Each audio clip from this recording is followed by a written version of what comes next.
it doesn't. And second off, have some self-control. And again, we can't hear you if you're interrupting. So if you don't interrupt, we don't interrupt, and then we can have a fruitful conversation and actually hear what you have to say, which I know you want us to. Seraphic, bro. I'm seraphic. You know seraphic? Do you know the word seraphic? It means emotionless. I'm emotionless. Now, I don't care. Cutting the crap short. Why is okay? So are we ready? Do you accept the groundwork? Do you accept the groundwork, the framework that we've laid out here? That we're going to have mutual respect. No, because it's wrong. You don't. So you don't want to show any respect for the moderation. Okay, there's no point in having a conversation. Yeah, we're gonna move on. Yeah. Okay. He's on game. I mean, I literally try to set a legitimate, rational ground foundation on what you stand on. And if like, for you to say you have to earn respect to receive it, that goes both ways. It's not just one-sided. Whoever thinks that it is and starts acting like that literally needs a reality check, because they're acting very selfish and like the world revolves around them. And those are the people, whether it's atheist or Christian or theist or anybody, you can't have a rational conversation with somebody with that mindset. So what's the point at that time? Because it's like they're just it's dumb. It's really dumb. So these guys are wedded to, they're not the fideists. They think everyone else is just a blind fideist, and they're not. Well, actually, I can turn the tables on and show them that actually they're the blind fideist, and the Christian theist is not a blind fideist. And we didn't get to that point. I'm sorry. Well, but when they're so wedded to it, they just come out with that dogma. They can't even have the conversation because he claims the same regurgitating slam again. Well, you're just a fideist. You're just a fideist. Look, if I just brought up Homer's Iliad or whatever, you can't nail me on anything. I just use this as a little tool here to hide his own atheism, thinking he's a rational one. I go, we got to get into cross-examining this guy what he actually does believe. I don't think he believes the Iliad.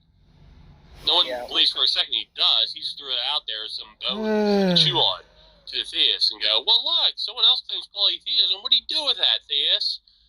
Oh, well, we can deal with that issue, and then we want to ask you questions, Ricardo. How many questions do we actually ask Ricardo regarding his own worldview? None.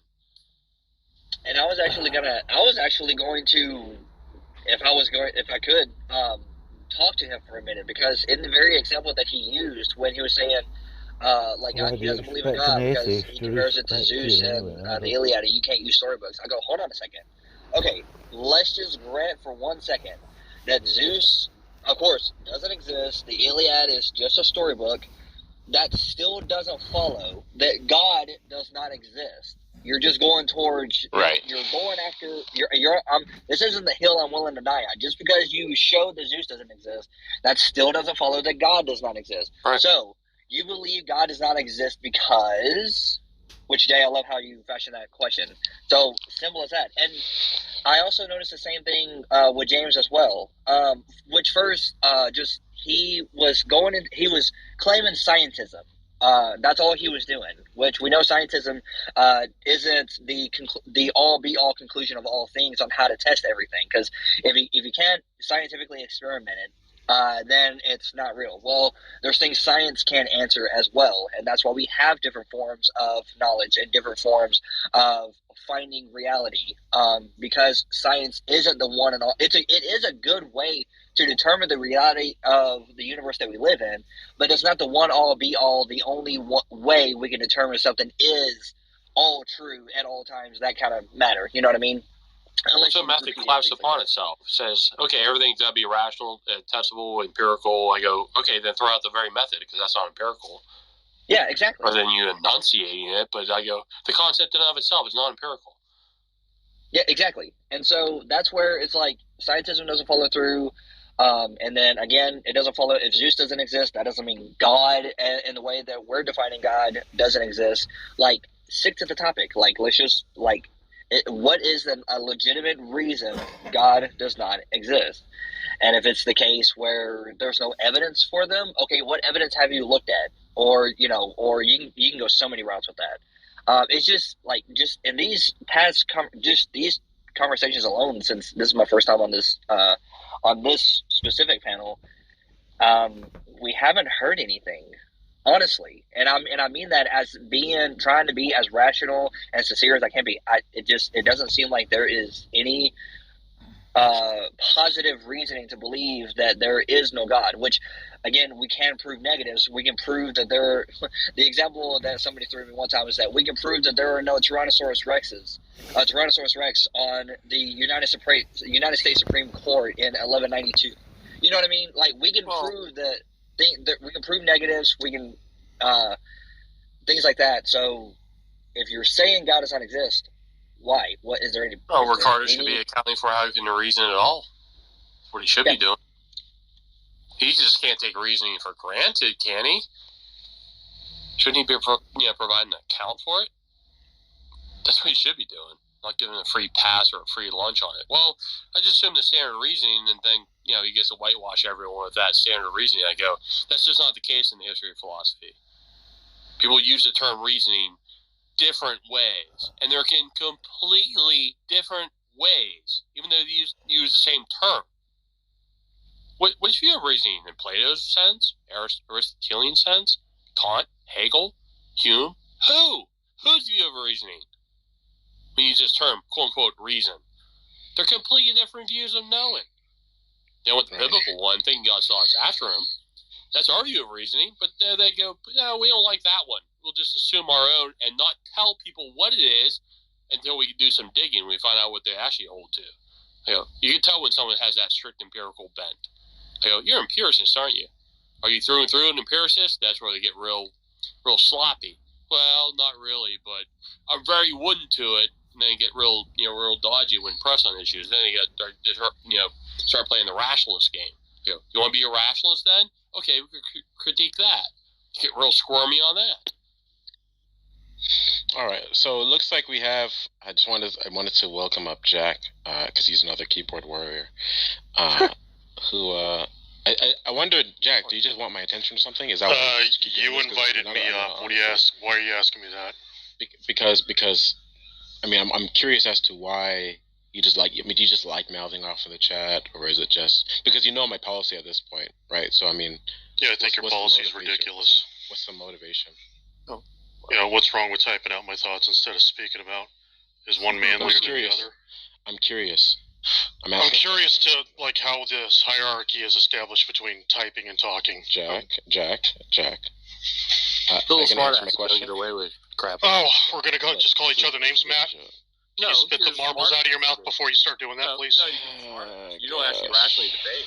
You just keyboard warrior. Yeah. You flounder audio discussion. So written text is not rational debate. Got it. It isn't. Well, Jack. No, I mean it isn't. Okay. I'll keep that in mind next time I'm reading the Bible. Why don't you explain how it is the case that there's no God? I don't hold to that claim. Oh, so you believe you're a theist? Yeah, I'm a deist. Okay. All right. Okay. Yeah. Funny, Matt. Which God do you believe? You want to play that little Skylar? Which God do you believe in, Jack? What, you want me to argue? I'll argue for atheism. Why is it there is no Christian God? Because it's incoherent. Jack. How is it?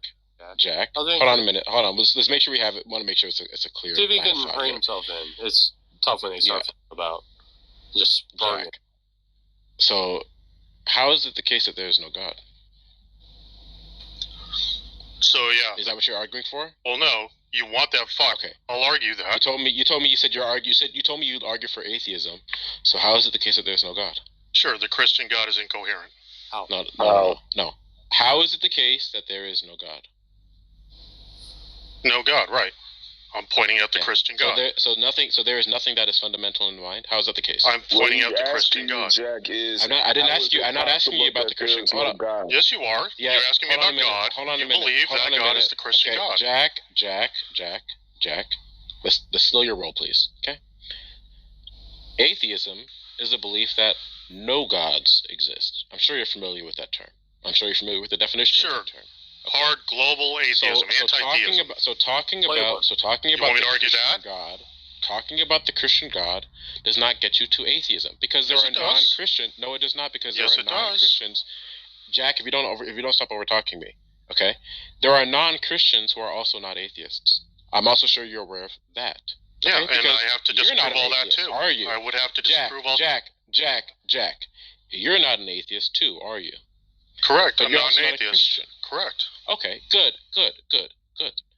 So, talking about Christianity does not get you to atheism. So I want to know from you, Yes, it how does. is it the case? It's just one step along the way. How is it? Okay, if you talk over me again, you're gonna forfeit your right to even be in this room.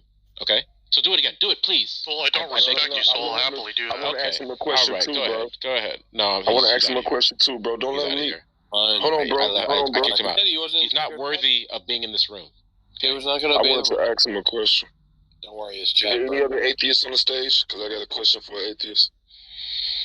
Yeah, but they gotta. He doesn't want to act like an adult, but he's not worthy of being. He's not being worthy of being treated like an adult. Yeah, he's a known thug. He's a known troll. Okay. Yes. Is there any other atheists on the stage? I got a question for an atheist.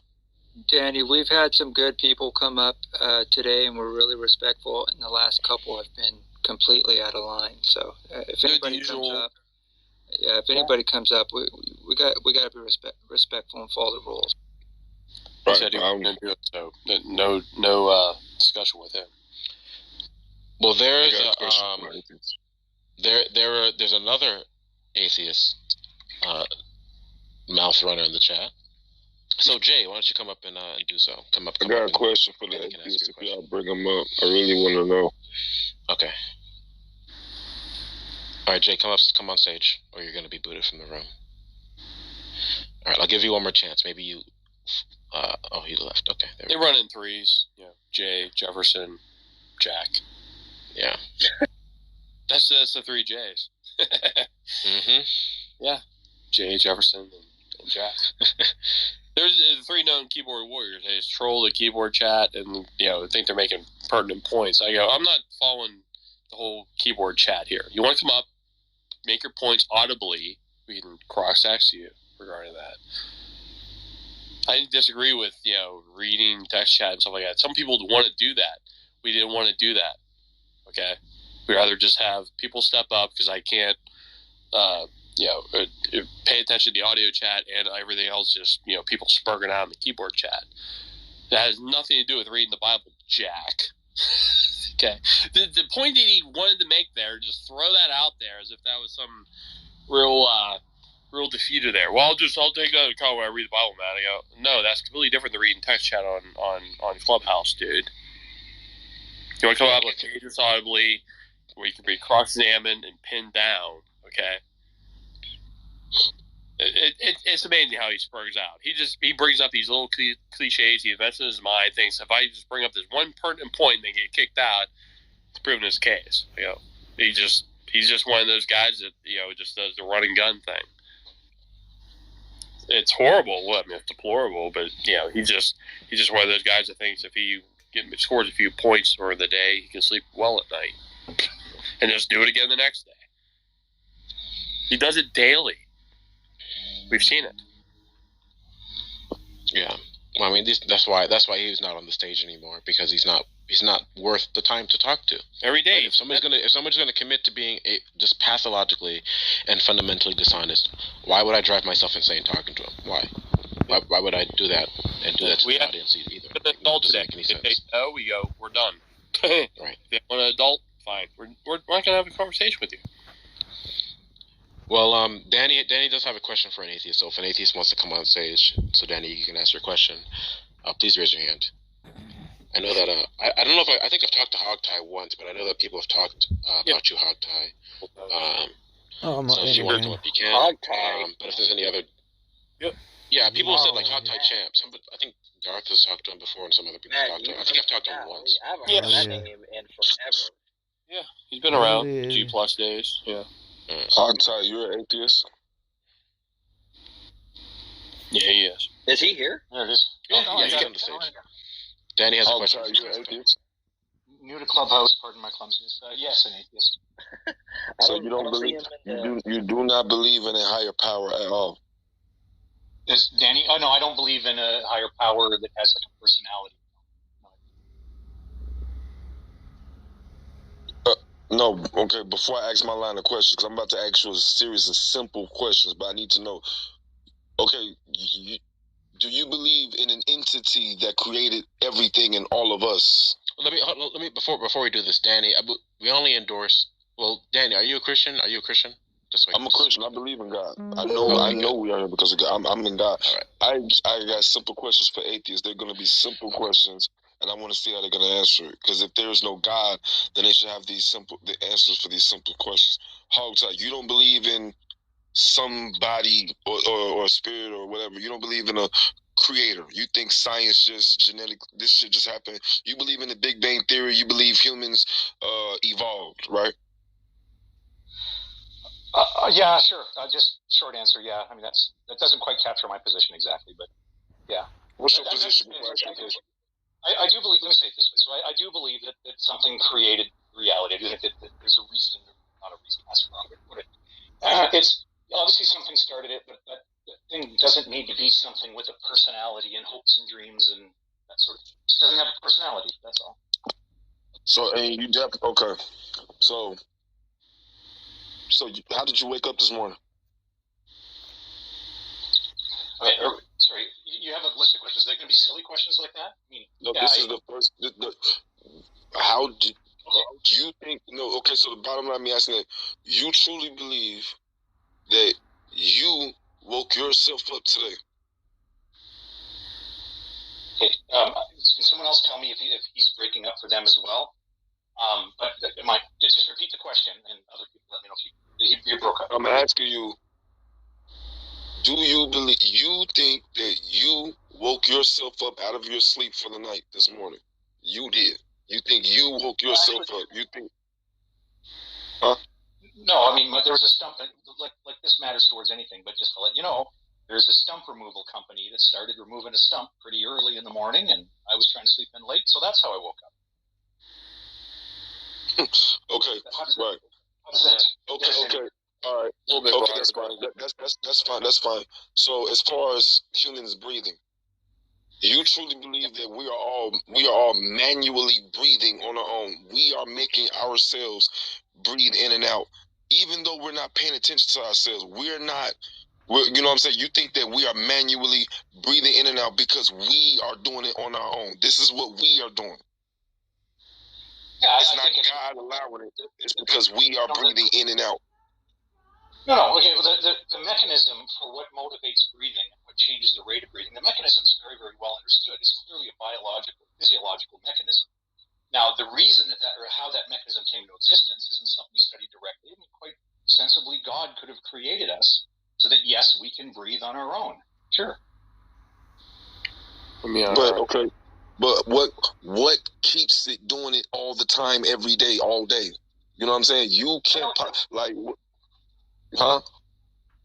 Oh, I was going to say, I'm just going to sort of hand wave it by saying the mechanism is fairly well understood. The biological mechanism is fairly well understood.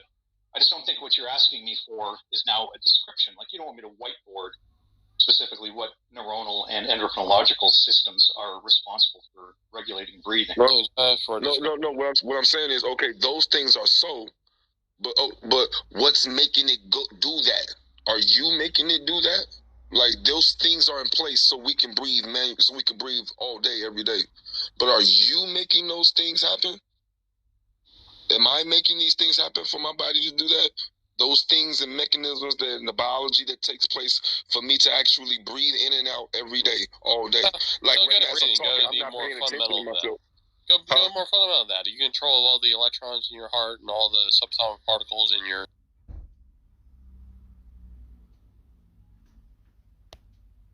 Go more to the root, because we know we can voluntarily breathe or not breathe. I can hold my breath. I just go more systematically. Are you in control of everything? This, in your heart. Can we regulate exactly what our heart's doing at this very exact moment? Let me make it clearer then. Yeah. Every day, all day, we are blinking, right? I'm not telling myself to blink. You know what I'm saying? So my body, there's mechanisms and stuff in place biologically to make myself blink continuously. Now, atheists are atheists under the impression that you believe that we are making ourselves do that? We are making these mechanisms causing us to blink? No, this is God that's doing that. It has to be a God, right? It has to be God this is God making me blink all day, every day. You see what I'm saying? I'm not paying attention to myself blink, just like I'm breathing. You know what I'm saying? I'm not aware that I'm telling myself to breathe. This is God making sure that these mechanisms are. Do you see what I'm trying to say? So so me as a Christian, I think this is God doing it. So you as an atheist, what is making these mechanisms do this if it's not God? I don't think you represent your own position quite accurately. I mean, what I think is I believe in God's behind all this. It's a sensible position. It's a totally defensible position. But you wouldn't say that God, or I don't think you would say that God is like manually, breathe in, breathe out. Oh, now I need this electron. I need this calcium ion to pass through this calcium ion channel. Rather, God created. I don't want to tell you your view. Is this your view? That these things happen, automatically. Are chemicals in our body, laws of physics, and so these are kind of automated systems, right? We don't mentally control them. We don't mentally control them. Exactly. So what I'm saying is because what is making it automated is what I'm saying. If it's not us, what makes it so? Yeah. Well, and then what you're asking is, how did it come to be? And is there an intelligence with a personality behind it all? I think that's a defensible position. I don't think it makes a lot of sense to say that there's a being that like literally controls every molecule and every manually. I think the more majestic thing is that this creator made this system like a incredibly articulate clock. It's amazing. That's what I'm saying. So if you're saying that there's no God, then how did it come about? You see what I'm saying? Like for an example, I'll say it like this. This is even better. The waters. You know what I'm saying? Like there's an ocean, then there's the land, the beach. What is called? Okay, there's a reason why the water doesn't overtake the land. Now Christians believe that God made a decree that made the water stop at a certain point to where to where it doesn't overtake the land. If an atheist doesn't believe in God, I want you to explain to me what makes it so these waters don't pass a certain border. What makes it so? And if there's a certain mechanism that causes that, who or what puts this in place? The short answer is the physical forces. These things aren't just completely random. When you say that God decreed that the water shouldn't cross some boundary, well, that happens all the time. I mean, the tide comes in, tide goes out. Right? That's Oh, that was clever. That was clever. I gotta admit, for the first half of it was accidentally clever. I just started saying that, and then I remembered so But there's also events that happens, like an earthquake happens offshore, and then hours later, you'll get a tsunami that goes and blasts over the shore. And if you try to explain this in terms of a God that just decreed that won't happen, you have a lot of trouble explaining why we just saw that happen. If, on the other hand, your view is that reality functions in a sort of regular way, there's certain rules to how reality is going to function. Like there's gravity and heat is all these different forces in the world, and so things like tsunamis and tides and all this other stuff can be explained, at least described, by our understanding of these forces of nature. Physical. Not explaining. Yeah. This is description, not explaining. Yeah, right. So, but the thing is that provides a description and even gives us a mechanism for prediction. Whereas another person with a different view that says, well, here's all the science we need to know about this, is that God decreed that the water wouldn't jump over the shore. Well, that person's going to have trouble sort of making predictions and accounting for things. And would have no explanation for what happens when the water does jump over the shore. Ours does account for that, actually. It's just saying at that particular instance, you control and regulates where that happens at that particular point in time. I'm not saying there can't be exceptions to that. You're saying operates in uniform fashion to a certain degree, and then where there's out of the ordinary, it just goes out of the ordinary. Even you have to account for that. Well, that's just out of the regular. It just doesn't do that all the time. When you have this one significant naturalistic thing happen, then here it causes this other one that goes beyond the bounds of what we ordinarily experienced before. Tsunamis aren't a regular thing. Yeah. You had to say, that's out of the ordinary, right? Okay. No one's debating that. We have things that are out of the ordinary. We're accounting for that which goes out of the ordinary and also the regularity in between. Yeah, and I can accept that as a worldview, let's call it that. the idea that God's kind of created this masterful clockwork so that these laws of physics are here, the fundamental forces are present. He controls them, names them. That's Hebrews 1:3, Colossians 1:17, Acts 17:28, biblically. Yeah, it's sure. And then when there's a purpose for something like a tsunami, then God is able to go to that fault line and make that trigger and make that happen, because God can enact His will. I think that's all of it beforehand, bud. That's what you're not understanding. You're thinking, he has to interact with this thing. I go, he's already sustaining it from beforehand. Okay, that's a different view, and that's fine too. No. Okay, look at the verse I just brought up. I only brought up 3 verses, Hogtie. Hebrews 1:3, Colossians 1:17, and Acts 17:28. It shows that it's all encompassing. We don't believe in some ideas on here. Again. Okay. Yeah.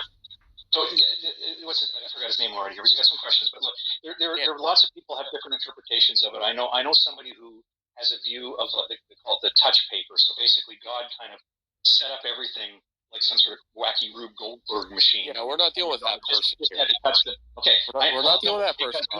Just say biblically, we're going to deal biblically. I think that's the view that you just expressed. Hogtie. I don't think I asked this question. Hold on. Well, I don't think Danny would disagree. Hold on, y'all get that point across real quick, because y'all, this question is important.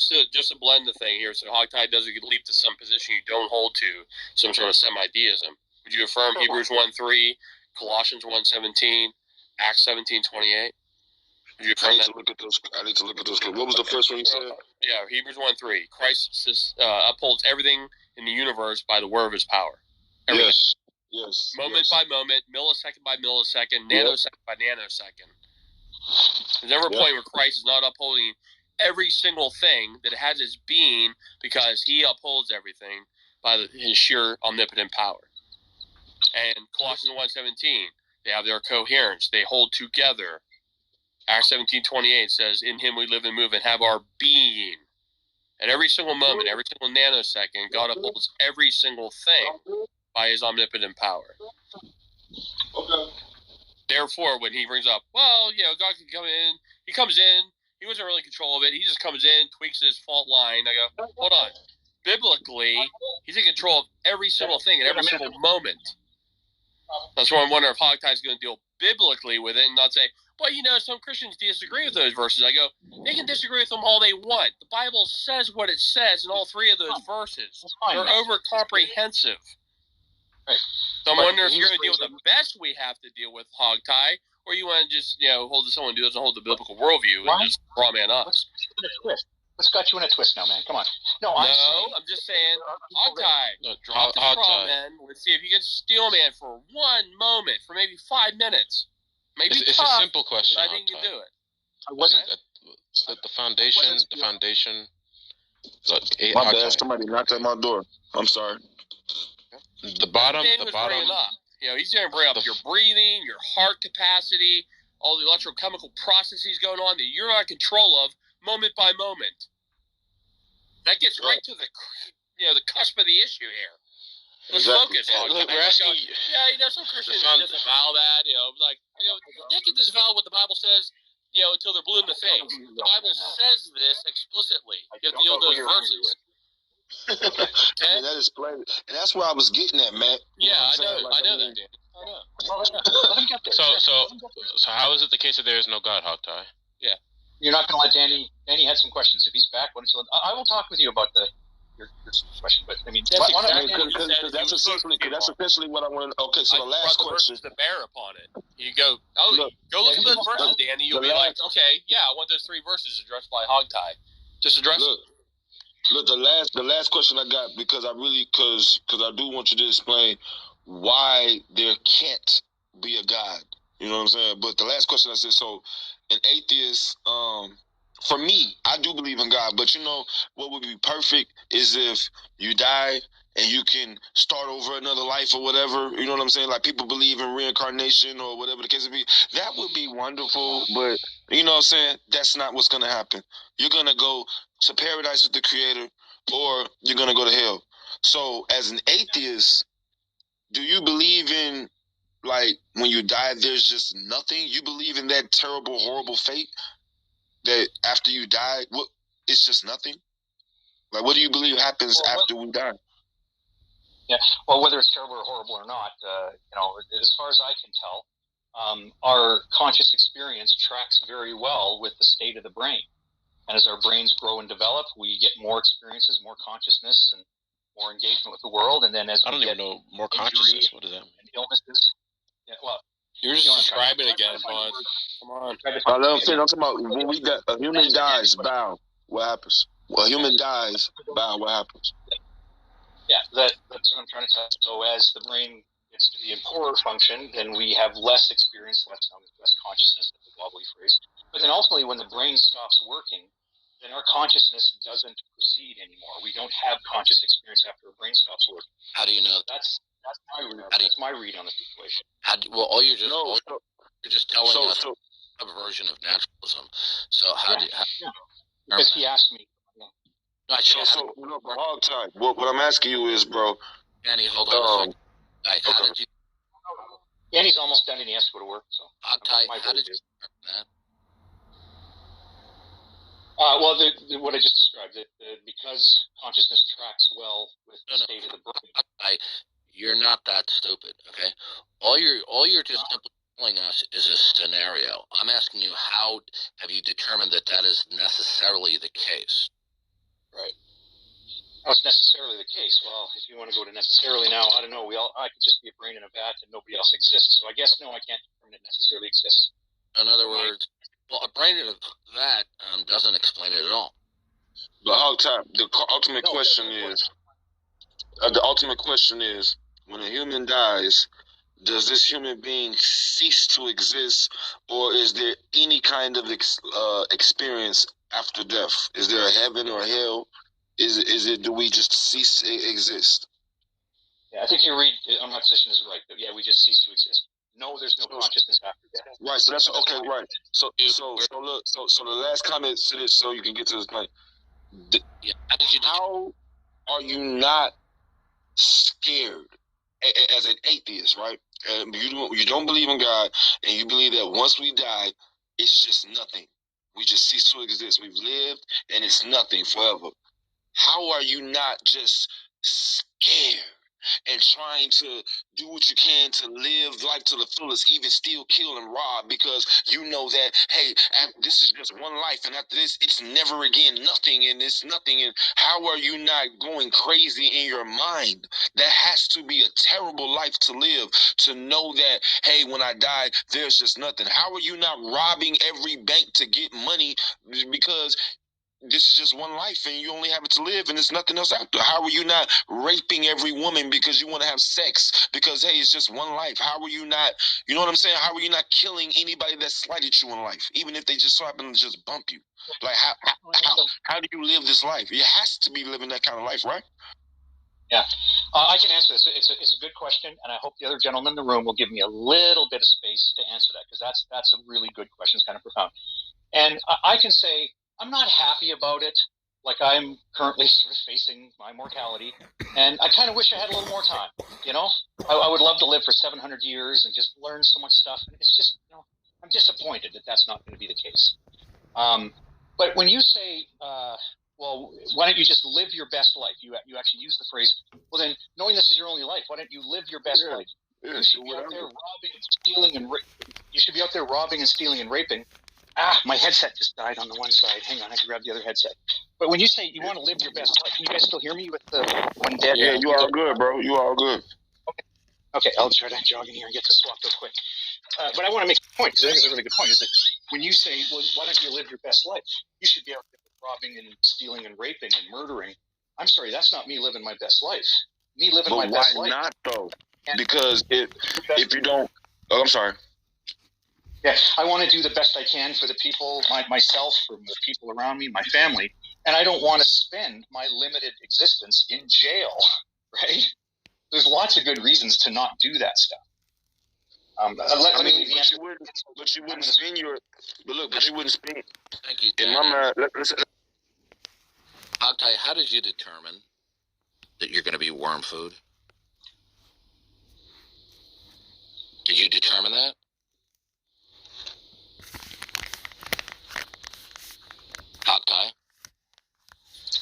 Okay, I just heard you say hogtie. That's the first thing I've heard in about 30 seconds. So I apologize. But guys, what happened to Danny? What happened to Danny? Like, I moved it back to the audience because he's going on and on and on and on. So, Hogtie, how did you determine that? How to determine what? Your belief about the afterlife. Oh, as I said, it's because our consciousness tracks well with the state of our brain. So once our brain is no longer functioning, I don't believe our consciousness functions. That's a straightforward inference. But it's not affirmative, okay? It's not what, sorry? You cracked up. So does substance dualism track well with brain development as well? Oh. And in fact, there are people who have expertise in the area would say that it tracks far better than what you Okay. Sorry, I'm back hopefully near enough to the Wi-Fi router. I haven't really said that there's not an afterlife, right? You just want to believe that, right? No, that's not the case that I want to believe that. So it's not like I want to believe in naturalism rather than theism, right? No, it's not a preference. As a matter of fact, there are many ways I think theism has more preference. Can you explain? What's that? Not a preference. Naturalism is true because... Well, can I ask you to explain, because I think it might be a good point that I've not heard before. I would like your explanation. Diversionary tactics like you're a used car salesman. No, it's not diversion. Okay, that's fine. I thought you said something interesting I want you to explain, but you're cracking up now. I can't hear what you're saying when you do that. So. We're not on your usual stick. Naturalism is true because... Okay, again, when you yell, you crack up. I don't even know what you just asked me. Naturalism is true because... Again, I heard because... is everyone else having trouble hearing me? Yeah, you're having trouble hearing you. You're breaking up.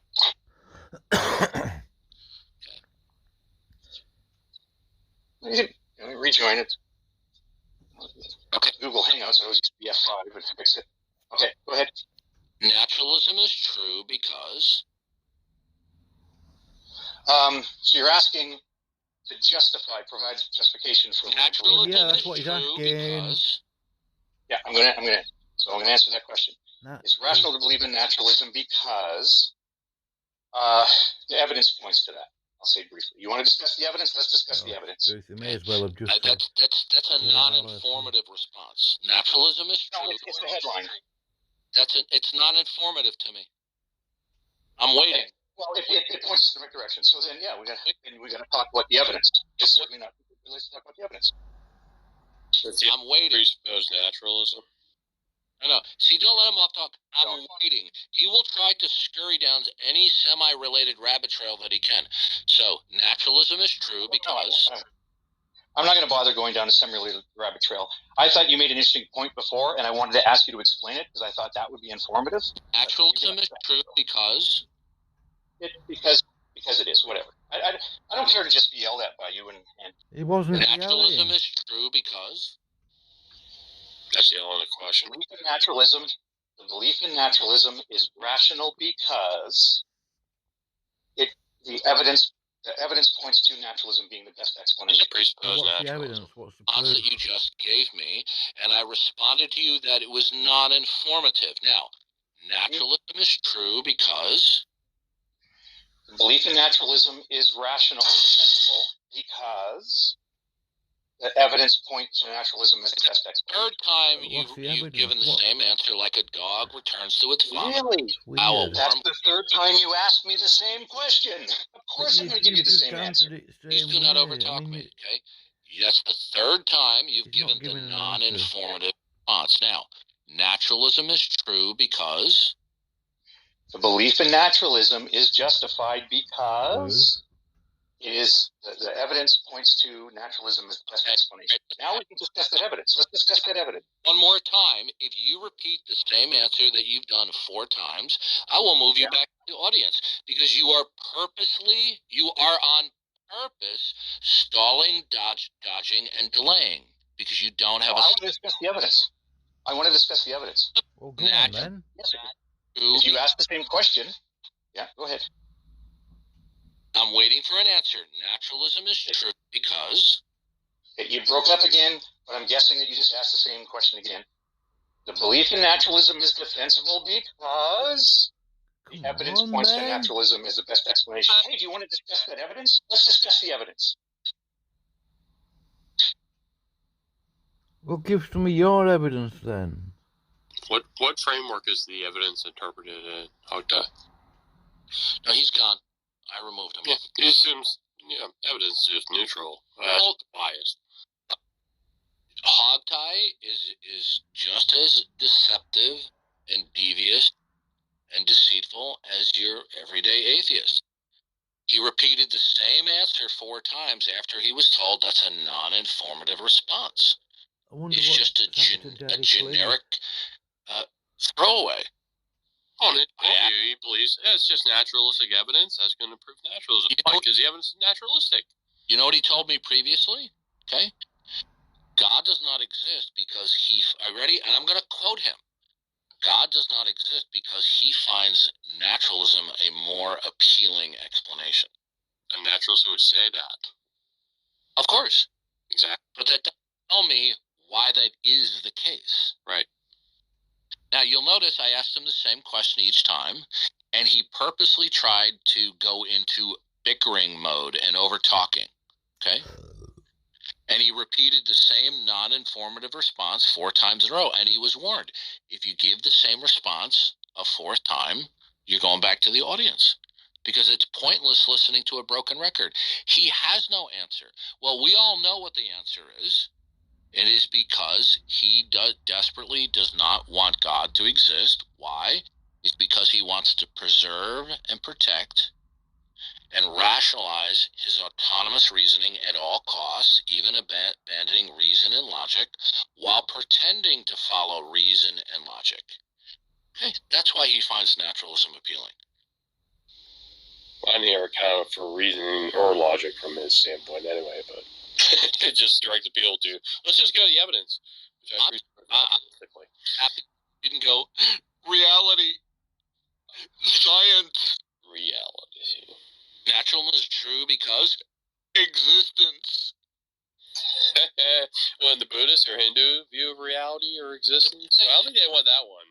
Suppose I said creationism is true because the evidence supports it.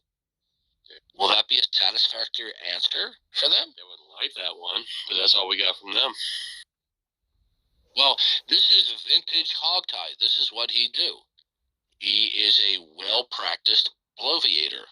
And what many people do not know, and I bet you even Matt Slick probably doesn't know this, but that Hogtie Champ actually earned a master's degree from the Matt Dillabloviator School of Rhetoric.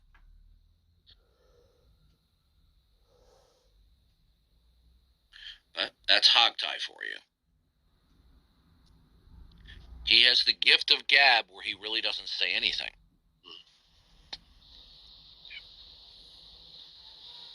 So, Darth, can I ask you a question? Sure. Okay, so since I've been here, you bumped Danny down in Hogtie, and I'm wondering if Hogtie was a self-professed deist. I thought he might have been. And Danny, I thought he brought some interesting points. Can you get closer to your microphone, please? It wasn't Hogtie, it was Jack Burton beforehand. Yes. Yeah, Jack Burton is a genuine certified troll. Yes. Okay. All right. Can you guys hear me now? Yeah, go ahead. Yeah. So in Hogtie, I thought he had some interesting thoughts. Was he a self-professed deist? Do you know? No, he is a self-professed atheist. Hogtie, often with a few others, goes back a number of years to the Google Plus days, and then onto Discord, and then now onto Clubhouse. We're well acquainted with his shtick and his rhetoric and his babbling. Okay, because originally, Darth, I thought you might have been an atheist, but I guess you're a Christian. No. It's my assumption. I'm a Bible-believing fundamentalist Christian. Oh, all right, good. All right, well, I'm a pure deist who follows the path of deism. And it's always good when atheists and Christian are talking that you have a self-professed deist there, I think, because it adds a... Well, you're in the same position as an atheist. There's no God for you to invoke. Yeah, but listen, Darth, that is Noah Webster's definition of a deist. I'm a deist under Thomas Paine's definition, who wrote so much on the subject that I'm surprised we don't take his definition. What was my Excuse me?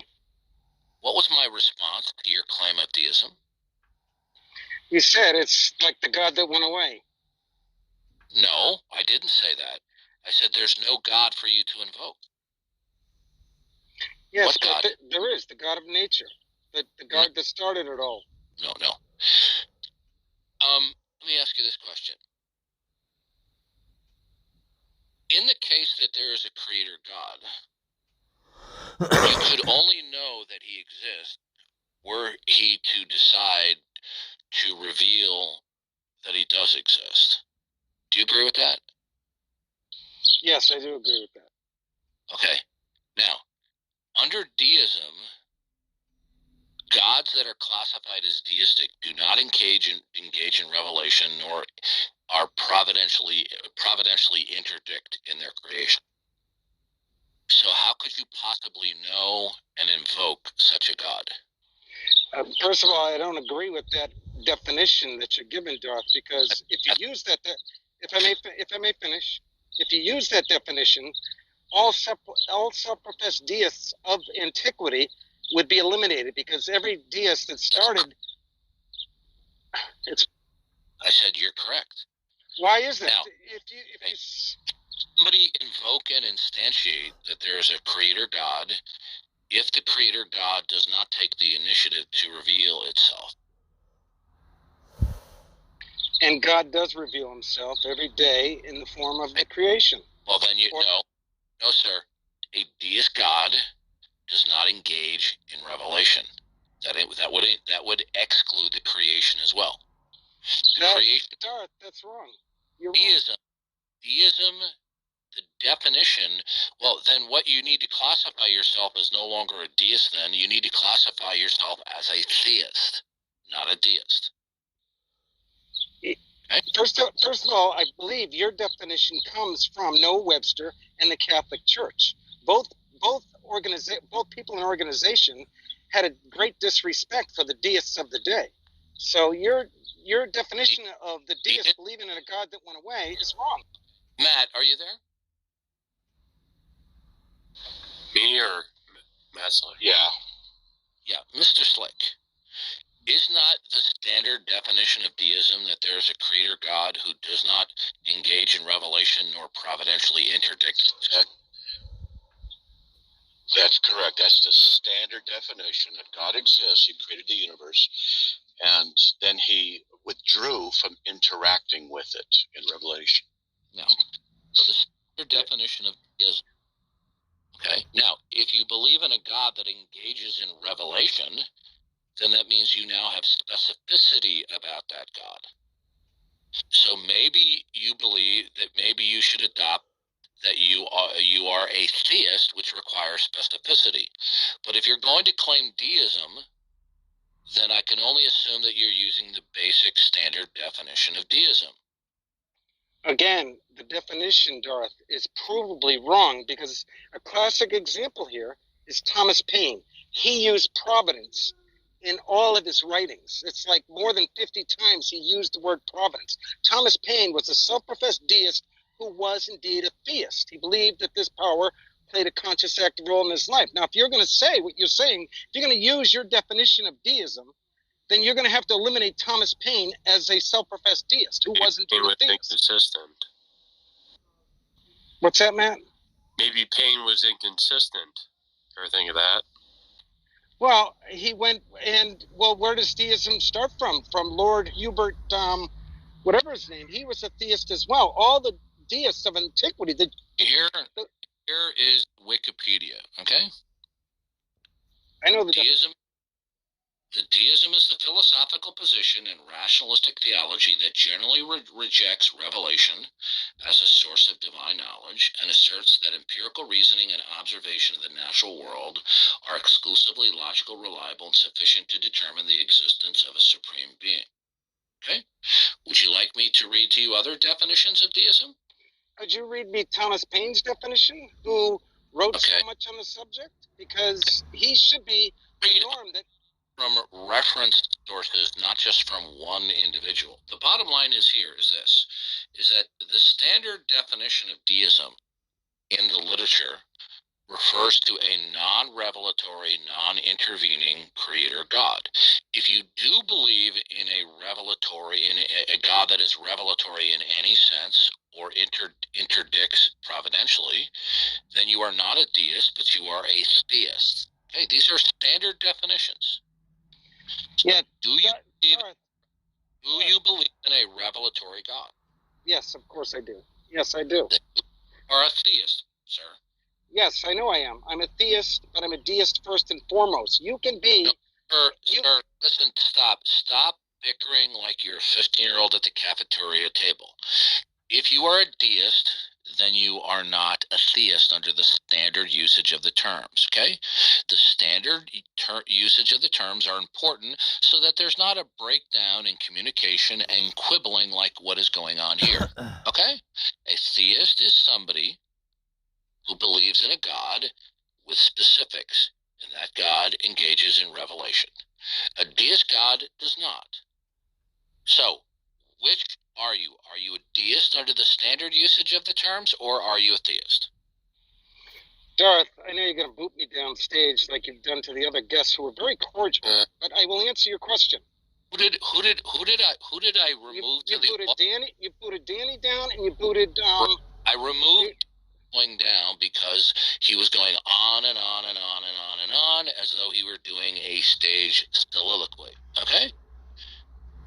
Now, Danny was a Christian too, wasn't he? Wasn't he a Christian as well? Oh, I made no judgment about that. So he was moved down because he was going on in pretending like he wanted a interchange with Hogtie, but he was just simply lecturing Hogtie. Okay, he had to go anyway. He was going to go anyway. He had to go. He stated several times he had to go. Hogtie was removed back to the audience because he was purposely being evasive and deceptive, which is his usual method of operation that he's been doing for years. Okay? Now, we're going to use standard definitions of words, not ones that are isolated to one individual in history. Okay? A deist is somebody who believes in a creator God where that God does not engage in revelation of or about himself or intervenes providentially. If you believe in a creator God who engages in revelation and or interdicts providentially, then you are a theist. Okay? So which are you?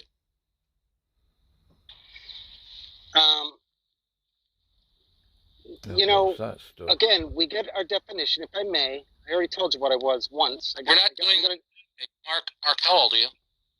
I'm 60 years old, Dark. Okay, I'm in my early 60s too.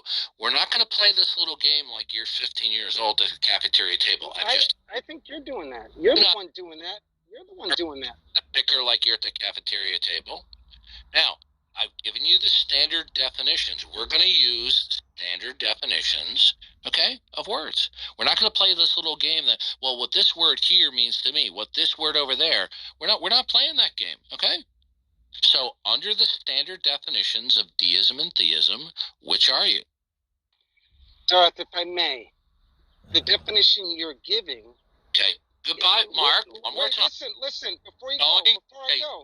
Understand, Mark, I just told you as a moderator, we are using standard definitions. Are we clear? The standard definitions are wrong. Oh, okay, sure. Goodbye, Mark. 6 years old, going on 14. Okay, we're done. Disagrees with the parameters. It's like, okay, well, we don't allow you to muddy the waters here. If you don't want to be sharp in your distinctions, and you go, yeah, you can't be a deist and blend this with theism here.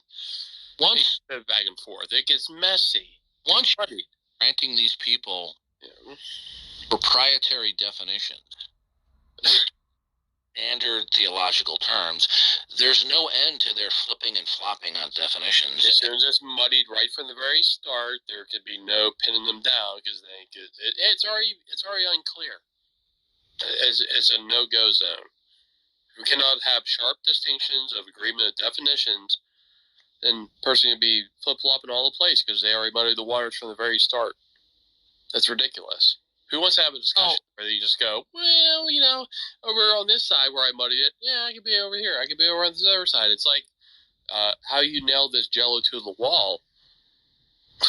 They go, we be Jello right from the very start. That'd be nice. Go ahead, Darth. Mark is a trans theist. He's a deist who identifies as a theist. Trans theist. Yeah. That's comical. Yeah, they like to blur the lines here. It's like, well, they want to have some aspects of theism, but they want to define themselves as a deist. They go, just because they hold to more elements of deism than theism, that doesn't allow you to mix the categories. But you notice, you feel that he's not a good observer and listener, okay? Yeah. Because the first gentleman that I removed said he had to go several times, and he was just, you know, nonstop monologuing and not interacting with Hogtie. Hogtie was removed after repeated warnings that if you gave the same non-informative answer, we're going to have to move you back to the audience because you're just wasting our time. You know, but Mark just wanted to, you know, just dump on me for perfectly appropriate use of moderator powers. Yeah, Danny, I just nailed him and said, look, if you're want to nail Hogtie down, he wants to deal with us biblically. Bring up Hebrews 1:3. He didn't disagree with the verses I brought up. He's a Christian, self-professed Christian. I said, if you want to nail him down, tell him that the Bible teaches this explicitly. Hebrews 1:3, Colossians 1:17, Acts 17:28. Christ upholds everything by the power of his word. So God's not manipulating the fault line or whatever as if he's passive and it's just running on its own, and then he has to interject. He shows he upholds everything continuously by the power of his word. By all things hold together, they have their coherence, Colossians 1:17, and in him we live and move and have our being. If anything has being, it's because of God's omnipotent power to sustain such. And as soon as I brought up those verses, he's like, well, if the Bible teaches that, I wholeheartedly agree with that. I go, yeah, that's something Hogtie's not going to touch. He thinks, well, I can assume these Christians are like deists here. God just interjects at some point in time. I go, biblically, he's interacting the entire time on the storyline level. He decreed all things come to being and have their being, and he sustains their being. That's what Danny was bringing up initially by saying, Hogtie, do you breathe on your own? I think that's why I said, Danny, someone could voluntarily stop themselves from breathing. They do that underwater all the time. Where you go in the shower, you don't want to inhale water.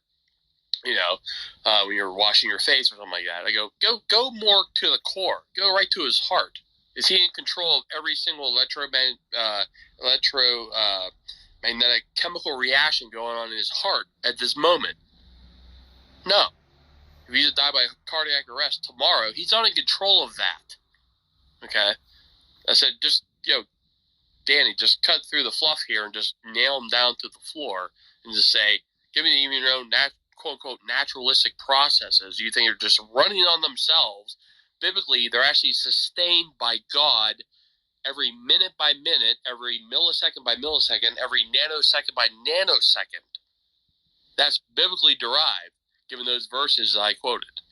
Every single one of them are true at every single moment, in every single moment of time, biblically.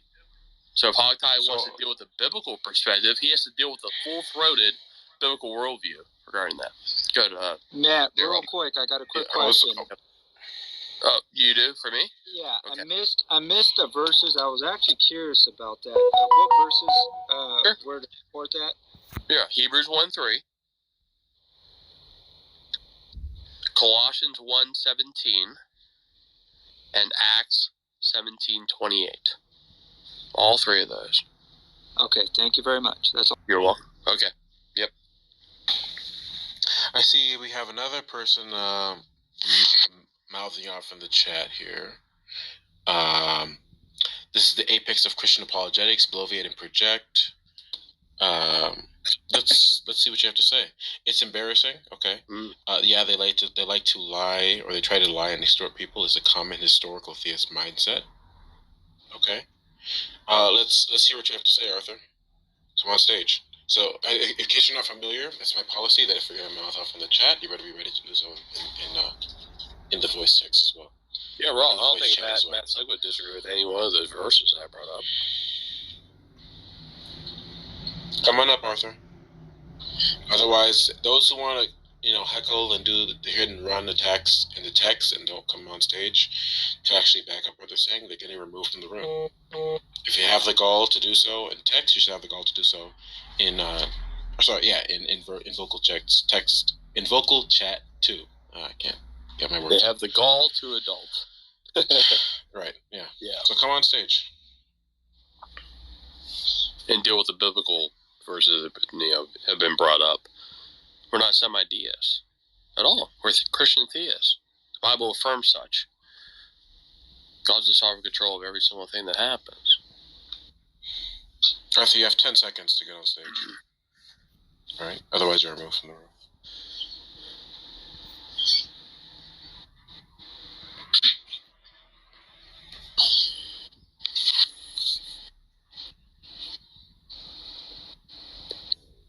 There you have it. Okay. He's not game. I know Dominic was talking a lot in the chat as well, so let's hear what you have to say, Dominic. I see you just said something too, just here too. Is there any aimless claim a theist won't make? Okay.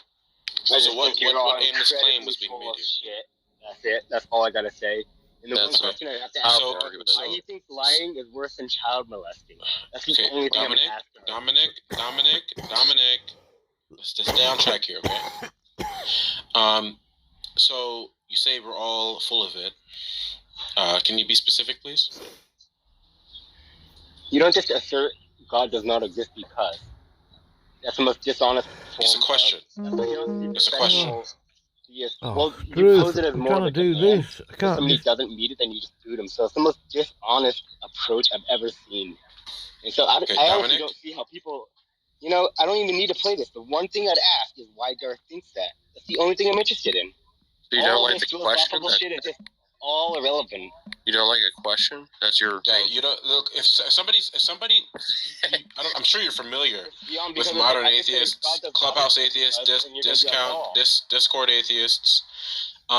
Atheism just in general, atheists in general present themselves as the height of rationality. You should be glad. I don't think you should be more than happy at the opportunity. Who's making that noise in the background? He was. You should be more than happy at the opportunity to tell us theists how rational your position is. Okay? I mean, unless you're scared. It's not about that, actually. It's not of answering the question. I don't see why you would. I don't see why you would. Wouldn't want to answer the question, Dominic. Please don't overtalk me. Or atheism has a monopoly on rationality. All right. That is where Dominic. Believing. All right. So Dominic, are you an atheist? Dominic, are you an atheist? Are you an atheist, Dominic? I'm mute. Answer without no background noise, Dominic. Play nice. If you don't, you're going to be booted. Dominic, go ahead and answer the question, please. Your mic is muted right now, so unmute your mic and you can speak. Are you an atheist? Why are you repeating yourself? You didn't even hear my answer. I didn't hear your answer because there was a lot of background noise and I couldn't hear anything. Right. So all right, can you answer the question again, please? Atheist, however you want to word it. Are you an atheist? Agnostic atheist. Agnostic atheist, however you want to word that. Okay, that conjunction of terms, we can just boil it down. Reduce it down to a very simple question. Okay. How about we boil it down to do you affirm? Dominic, please. Okay. Please respect moderation here. Do you affirm that God exists? Yes or no?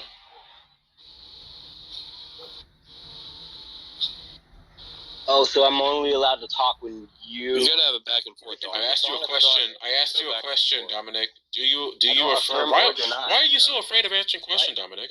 I mean, look. Why are you so afraid of answering questions? What's the deal? I mean, I thought you were rational. I thought, unlike us, you don't just make aimless claims. Why are you afraid to let people talk? So why are you so afraid and evasive? You have to mute people. Right? I didn't mute you. So Dominic, answer the question, please. Would you stop condescending? Look, if you are as confident in your position as you are, Move them down. No, hold on. But no, he can't take his time. He keeps unmuting as soon as I mute him. I'm doing that because I'm having shut Matt, up for please, a moment. if I'm hear J. Robin speak, Matt. then Dominic can speak, but Dominic can't wait. Well, I like if I'm talking to him, I want to be the one to move him down. Sure. Right. Sure. That's done that for 3 times of muting him. He was just doing that haphazardly, just unmuting really quick. So I thought, okay, in order for J. Robin to lay it out the case, I got to move him down there at least temporarily. You move back up. I wanted to ask a very simple question, Dominic. It's a very simple question, okay? And if you're as confident in your position as you say you are, I'd expect a clear answer and a quick answer, and not the evasion and deception that we're looking at and we're witnessing right now. Yeah. So come back on stage, Dominic. Yes. If you cannot have back and forth. I want to say real quick, you have no normative demands on me. Okay, you want to own the conversation. Then who do you think you are, Tom Rabbit? What I want to say. Okay. Look, Dominic. Look, this is not. We're not doing this. Okay. It's a very simple question. All right, Dominic. It's a very simple question. Okay. Do you believe that God exists? Do you hold that God exists? Yes or no? What does it matter what I believe, despite the truth of the scenario? I'm asking you this right now. Your position. Be quiet so I can answer Dominic. it. I do not affirm or deny the existence of a universe creator. That is where I stand. You do. Don't try to pigeonhole. So are you? All right. So are you claiming to be neutral towards God? Is that what you're claiming? Neutrality. I have no knowledge of God, my friend. I have no knowledge of God. I'm not asking you about your knowledge. I'm telling you. So neutrality towards God. I can't make a positive claim if I don't have knowledge. Neutrality towards God is the position. It's really a non-position. That somebody neither affirms. That someone neither affirms or denies that God exists. You have knowledge of neutrality, Dominic? How about that? Dominic. Do you have knowledge of? Hold on 1 second, Matt. Is your position one of neutrality, really a non-position that you neither affirm nor deny God's existence? Is that what you're trying to espouse? In my entire existence, 37 years old, I have never encountered anything to indicate. Dominic, is that what I asked you? Dominic, can I answer a fucking question without you interrupting me? Answer my question. Don't answer a question that wasn't asked you. I am answering. So that's not what I asked you. To the best of my knowledge. No, I asked you a yes or no question. What you're talking about being 7 years old has nothing to do with it. No,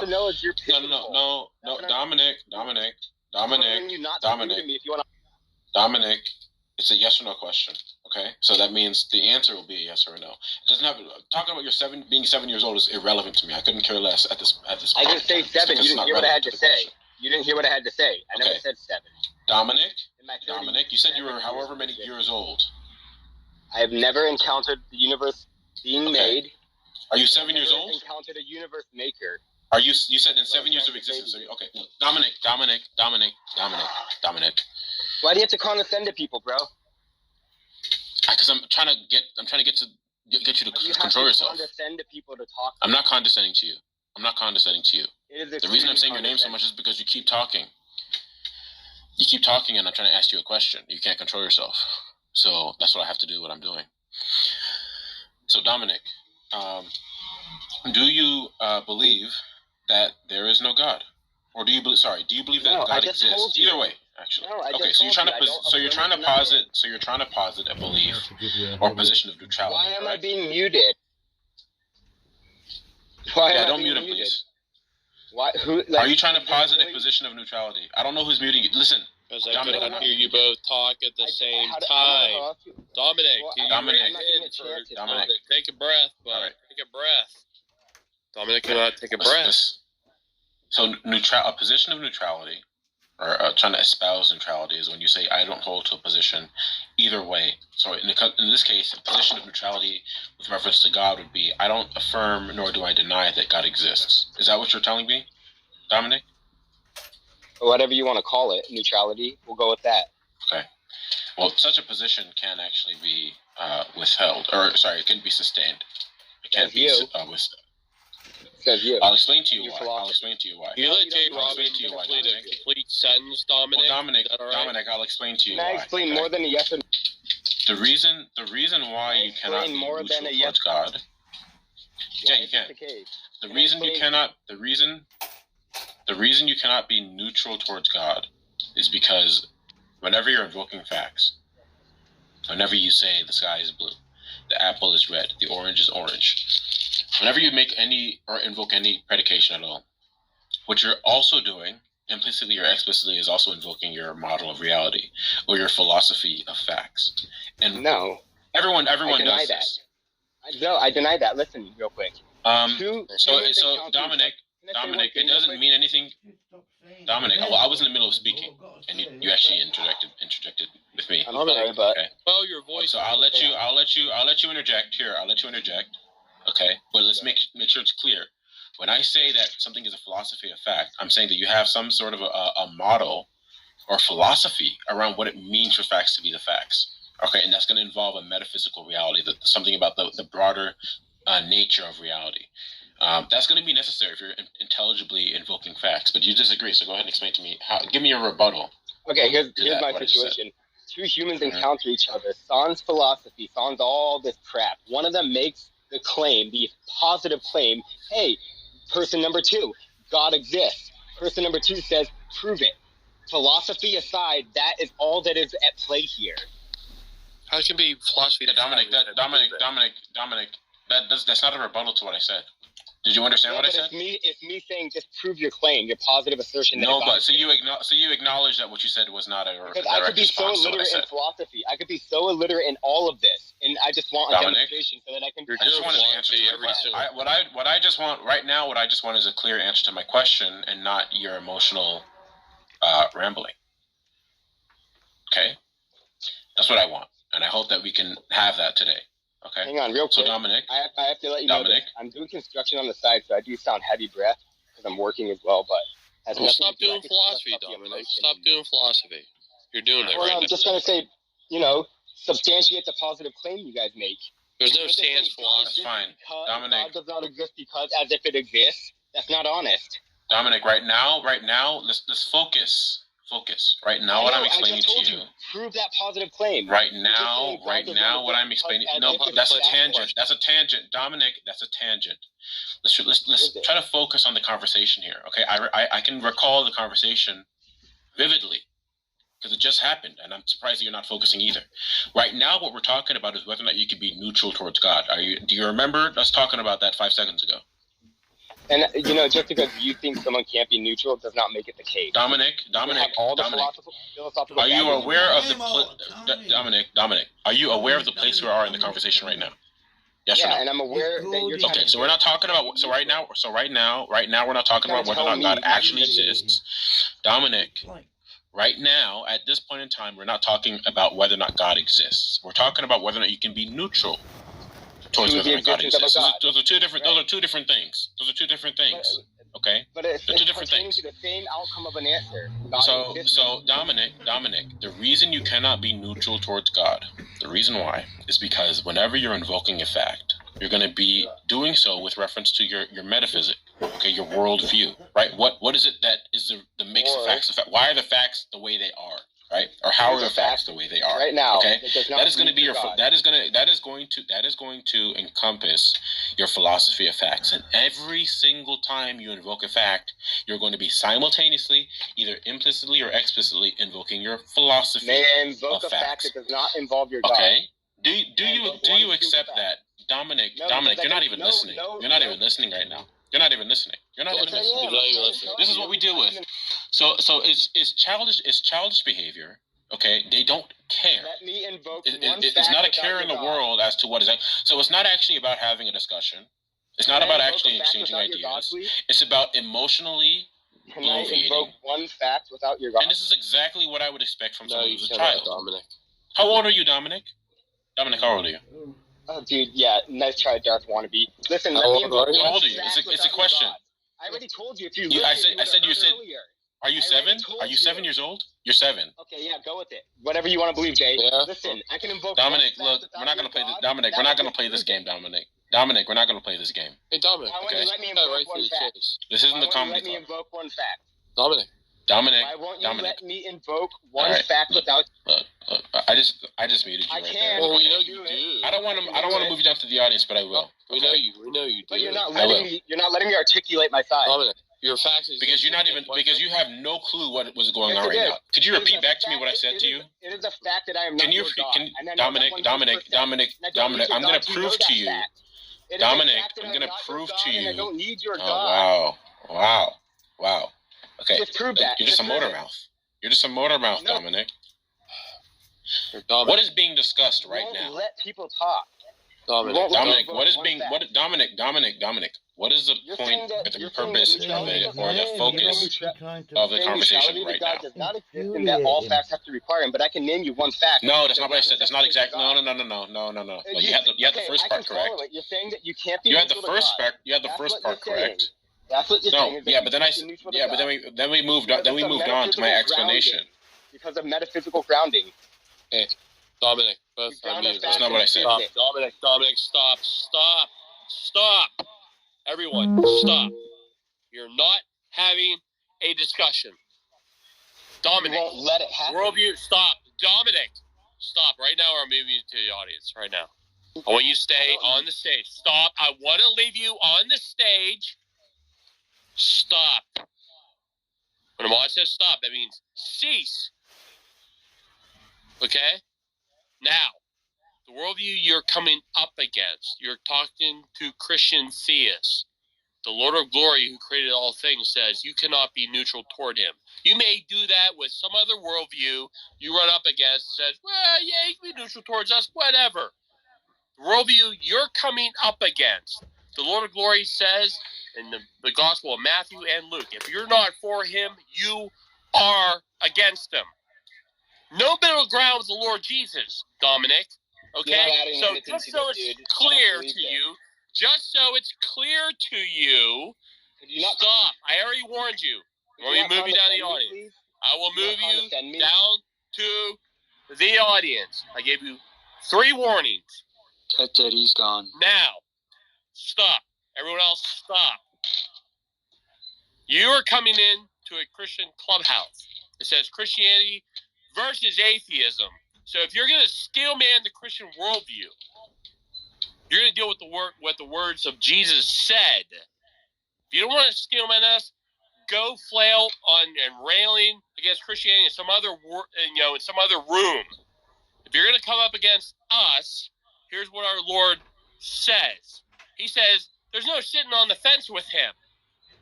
I'll coming up to these Christian theists going, I want to be neutral. I go, you don't want to steelman Christianity, do you? Not one iota. You do want to steelman your opponent. You want to merely go, well, they believe this? Well, I'll just take the opposite view here. I think I do have middle of the road with Jesus. The Bible says you do not have middle of the road, sitting on the fence. Well, I'm not for him, I'm not against him sort of position. Jesus says, if you're not for him, you are against him. That's it.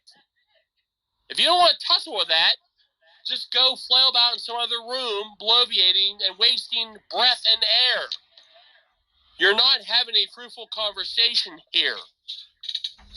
Dealing with someone who just wants to be abrasive and play this faux neutrality, dance. That's not even biblical. Okay? So we're going to cut right to the chase. Say if you want to deal with the Christ of Christianity, who says you can't be neutral toward him. If you're not for him, you are against him by default, per his own words. Now you don't have to accept that or whatever. Just go to some other room and ask Ryan against Christianity there. But if you're not even going to steelman your opponent here and said, well, okay, this Christianity thing, the Bible says, and what Jesus claimed to have said, if you're not for him, you're against him. Well, there's no sitting on the fence with the Lord Jesus. None. Okay? We just got to cut right to the chase here. This guy's been wasting, almost 5-10 minutes worth of time. Not saying anything of substance. Want to do this little neutrality dance. I'm sorry, it doesn't work. Just be ironclad about this. Okay? Plus, he's giving me a headache. He's not saying anything of substance. He's just railing. Once I asked Ryan, says, if you don't cave to my neutrality, we're done. Well, we've been done 5 minutes ago with this guy, Dominic. Okay? We're done. You're just trolling and ass grinding hard. You want to have the conversation I with see. us? Go somewhere else. Go ahead, J. Robin. I see that Hogtie's in the audience. I don't think I talked to him. I think that Darth talked to you guys, and I had to leave. So Hogtie, kind of come back up and explain to us your atheism. Yeah. When you were gone, J. Robin. Yeah. Okay. So I had to make a point of moderation there. There was spinning wheels. It was like swallowing your own vomit, for crying out loud. It was ridiculous.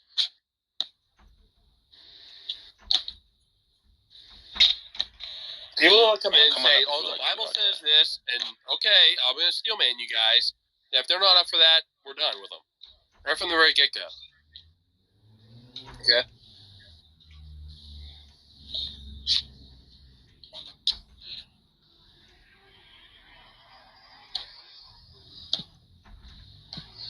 Okay. So Hogtie, there is no God because.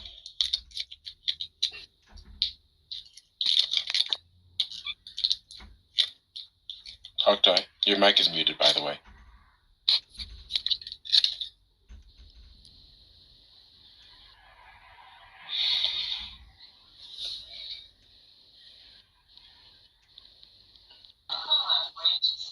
Yeah, that made no sense. Why don't they put the in the same place as the join? Or the unmute button is there was a hand. You leave, you come back, it works. Very confused. Yeah. What's on your mind? Yeah. Oh. I know we didn't get a chance to talk to you earlier, so I brought you on stage. So I want to ask you, how is it the case that there is no God? Yeah, hang on, I can hear you a little bit through the phone, but my Bluetooth isn't connected. Sorry about this, I will reconnect you.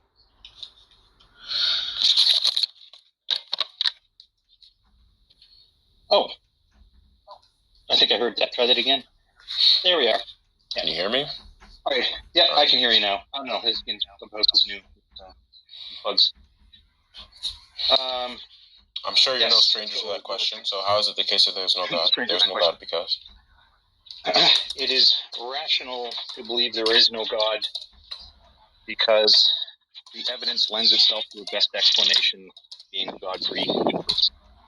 There's no God because the God-free universe is an easier. You're telling me there's no God because there's a God. The God-free universe is easier to understand, or it's simpler? No, I'm talking this rational. Okay, listen, Hogtie. There is no God because. Can you answer that question, please? Yeah, sure can. Okay, go ahead. Yeah. It is to say, it is rational to believe in a no God. Did I ask you about what was rational? Because that's an entirely different conversation. So, please answer the question I asked you. Please answer the question I asked you. You're asking me then. Yeah. Okay. So I can't make that sensible interpretation of your question. Instead, you're asking me to give you the reason that God doesn't exist. Like there is no God because no. I don't know what the cause of God not existing. The conclusion, Hogtie. The conclusion of whatever you say, okay, argument, syllogism, right, needs to be there is no God. Therefore, there is no God. Okay. Now, people prove negatives all the time, right? For example, there is not a elephant serving in the United States Senate at this current time, right? Okay, and you can perform. You could, do an argument. You could do X, Y, Z to prove that that's not the case. What I want to know from you is how you've determined that it is the case that there is, in fact, no God. So I'll ask you the question again, and please answer the question that's been asked to you and not a different question. There is no God because? Okay, you insist that my answer has to end with the conclusion, there is no God. Okay, and I'm asking you the question. Please answer the question I asked you. So you cannot answer the question? Right, because that doesn't represent my belief. Do you believe that there is no God? That my belief is that there is no God. Yes. Hogtie, do you believe that there is no God? Okay, good. There is no God because? Well, as I said, you're misrepresenting my position because you insist. Okay. Do you believe there is no God? Do you believe it? Let's do this one more time. Do you believe there is no God? Okay, well, you don't like my answer. Why don't you tell me? Why don't you explain your position? Hogtie, answer the question. Do you believe there is no God?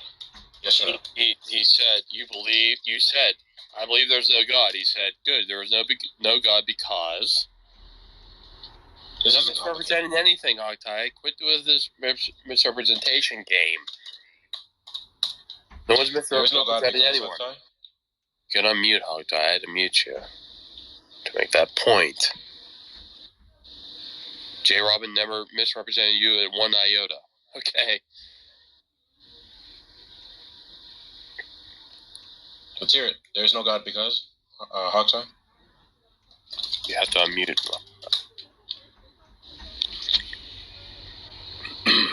He may just be on his headset, not looking at his device, so he doesn't know he's muted. We'll see. Give him time. I told him he's muted. You're muted, Hogtie. Unmute your mic. Right. I shouldn't have had to mute him. That's the point.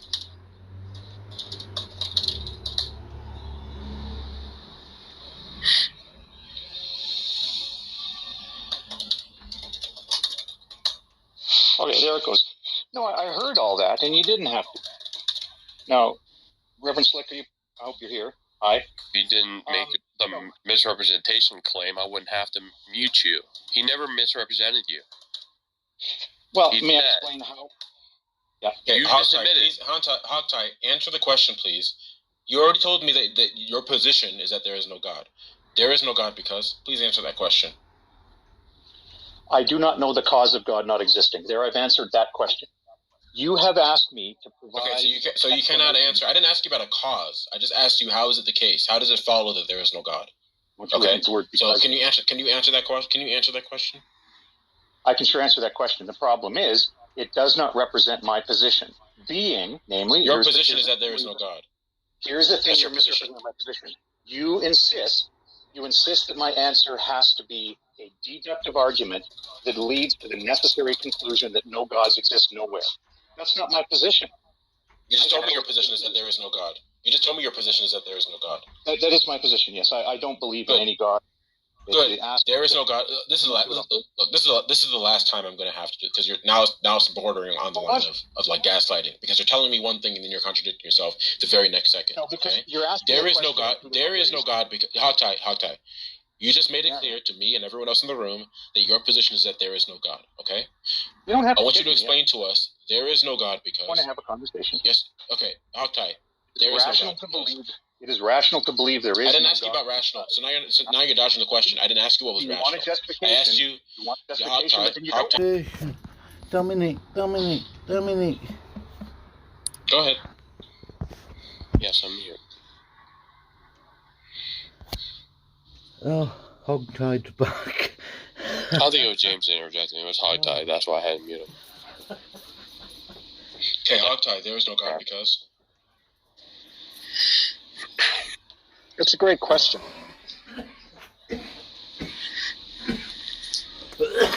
Hogtie, there is no God because.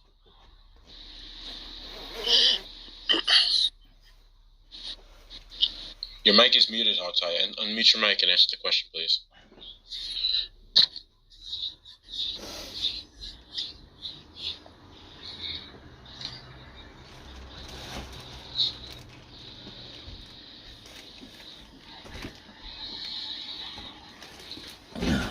Okay, there it is. Again, when you mute me like that, answer the question. There is no unmute. Okay. So I have to leave and come back. There sure is. Okay. Hogtie, no, there is no God because. We've just seen it 3 times. All right, Hogtie, it's fine. Okay, Hogtie, there is no God. That's great. That's fine. Just answer the question, please. There is no God because. I'm waiting. You want me to answer that question? There is no God. Yeah, the question I asked you. Yeah, there is no God because.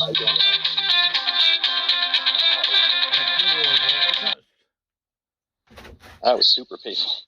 People were in headsets. My position, by the way, is that there are some gods. Hogtie, you gotta wait because J. Robin can't hear your answer, so you gotta wait. Can't. Don't call. Well, he can't. He can't interrupt my answer. It's only different. It's in nature. Hold on. Can you wait? Be a gentleman. Answer once J. Robin comes back, because he asked you the question, man. With all due respect, Hogtie is a gentleman. Good. Then he'll wait for J. Robin to come back. Oh, we're here. We're talking. I don't have to. No, that's all right. Could I explain why there is a God? Why there is absolutely a God, and it's forced upon us by. It's gently forced upon us by logical thought, the God concept. Well, logic itself is upon us. If I may, Matt and Jay, if I may. Does logic exist apart from God? Or? I'm talking about a scientific study of an entity or being that all of life comes from, that we rightly honor with the sacred title of God. A God is a name that we give whatever we're trying to study. It's always called science. No, we're not talking about some highest principle or whatever. We just label it God.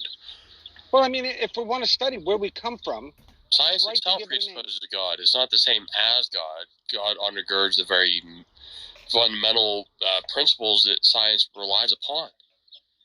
I'm saying, Matt, it's a theological study. It's a spiritual study as well as. What do you mean spiritual? You mean biblical? I don't mean biblical in the way you mean it, because I don't agree with your interpretation of ancient linguistics. What do you mean? What does that mean? So it means non-biblical, right? It could be biblical, but your understanding of the Bible is totally different than mine and everybody on this stage right now. What's different? Well, okay. Do you believe I'll lay out the verse I laid out earlier, which Hogtie didn't address, no one else has addressed it. Hebrews 1:3. Do you affirm that verse? I don't know it. Read it to me, and I'll ask you. Because Jesus Christ upholds everything by the power of his word. Every single thing that has existence exists because Christ upholds it by the sheer power of his omnipotence. Do you believe that?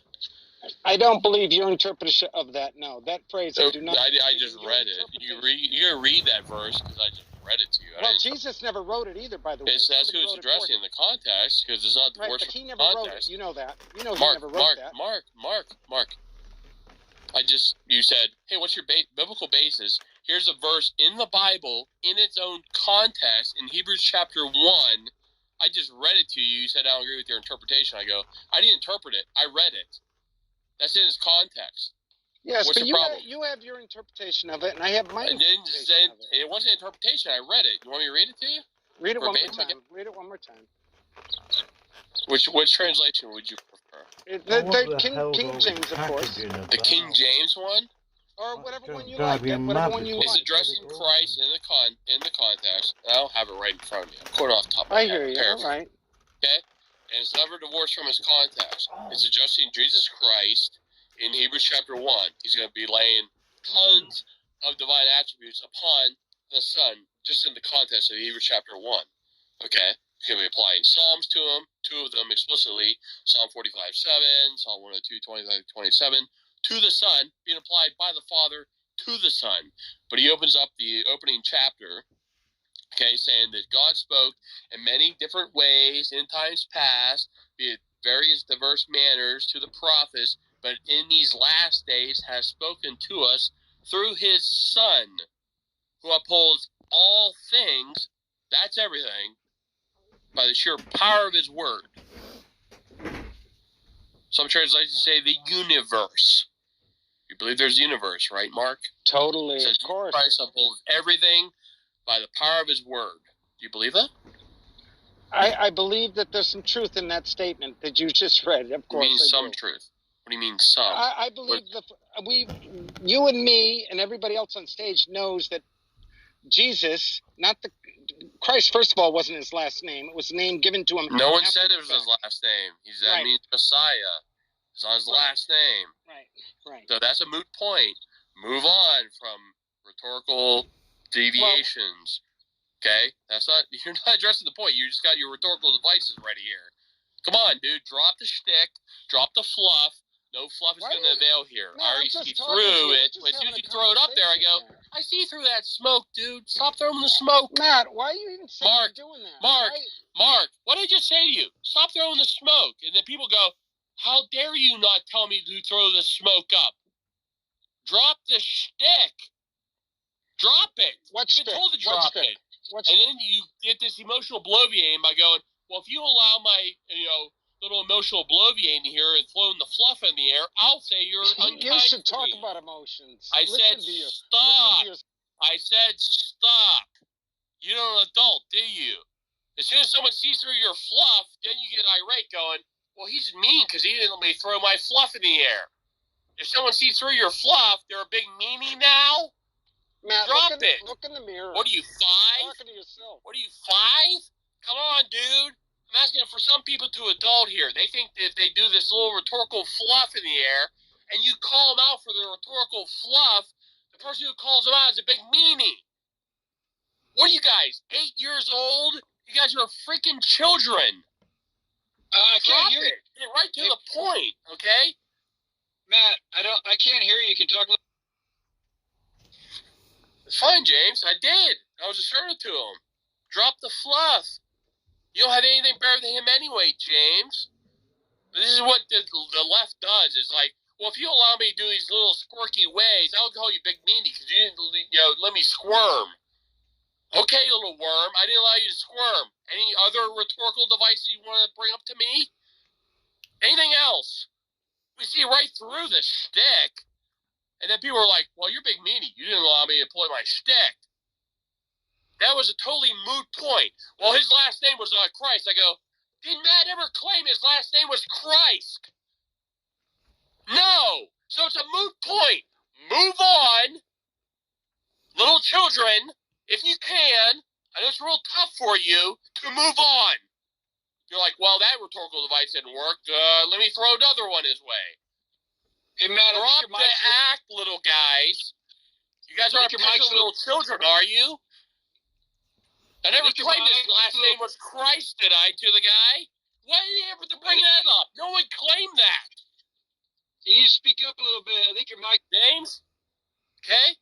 That'd be a no. Matt never brought up his last name was Christ. Why in the world that guy brought up as if his last name was Christ to me was irrelevant. When are these people going to wake up and go, well, look, the Christians who actually know their Bible aren't going to buy this rhetorical, slam here. I go, no, we're not. We're going to see right through it and go, okay, I'm dealing with a petulant little child here who wants these little rhetorical slams here. Well, his last name wasn't Christ. What do you do with that, man? I go, I never brought it up, dude. Talk about deflection to the degree here. It's ridiculous. Why do you have to put up with that crap? We don't. We don't have to put up with that crap. That's what I'm saying. Drop your fluff, dude. Just be mano a mano with me here. If you can't do that, you're gone. Simple as that. Fair enough, Matt. You want to play that game? You're gone. Okay? I have to deal with every little thing you want to bring out of left field. Well, his last name wasn't Christ. I go, how's that relevant to what I was asking him? He's addressing Jesus Christ, Jesus the Messiah, in Hebrews chapter 1, which I brought up to him. Has nothing to do with this quote-unquote, whatever you want to invent, last name. Irrelevant. Did he ever deal with Hebrews chapter 1? He's totally deflecting from it. Well, I can't answer Hebrews 1:3. I'll just say his last name was not Christ. How am I to take that person seriously? Seriously. How am I to take that person seriously? Please tell me how I'm obligated to take that person rationally seriously. I'm just dealing with some petulant axe grinder here. Okay? Who's not engaging in the verse that I brought up, which I read verbatim to him. The context in various translations is talking about Jesus there. He upholds everything by the power of his word. Divine attributes are going to be laid upon him, strewn through the entire chapter. Cannot be applied to a mere creature. At all. I said, address this verse. Biblically. Because that's a verse out of the Bible. It says Christ upholds everything by the power of his word. That nothing in all creation is upheld by anything other than his sovereign power. Period. I say, deal with that verse, dude. He's like, I don't want to touch it. Can I just nitpick the name of Christ? As if it's supposedly his last name? I go, whoever claimed it was his last name, dude. Focus, can you? For like 1 iota of 1 millisecond, please. Just focus, dude. The guy couldn't do it. So he loses any respect I even had for him to even let him on the stage and engage him. I go, you've blown it, dude. We'll talk another day. Cry me a river, little dude. Really. Cry me your leftist tears. Drown me your leftist tears. You're probably crying really hard. You know, I don't care about your little rhetorical slams or anything you want to invent here. It's like little deflection tactics or whatever.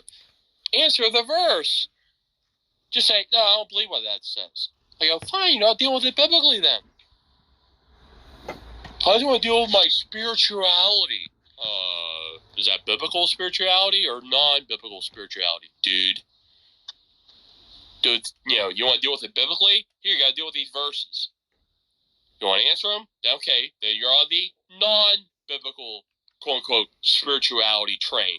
Eh? Pick your poison, dude.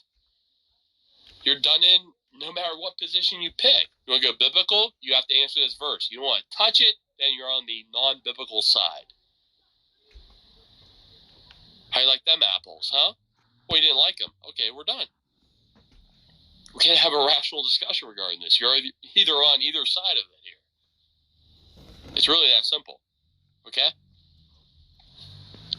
So if you didn't want to engage on that topic, no one else wants to engage on it, okay. Then who can we actually talk to? You don't get to play middle ground here.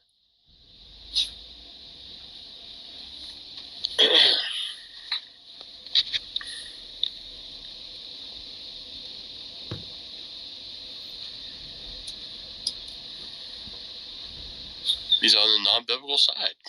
Flat out. Even Dominic knows that, and Dominic just couldn't even hold his own in discussion. But even he knows this guy wasn't on the non-biblical side. There's Darth.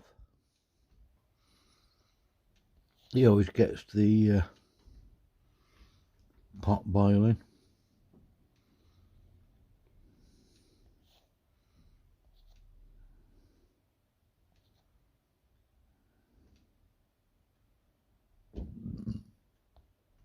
With people who act.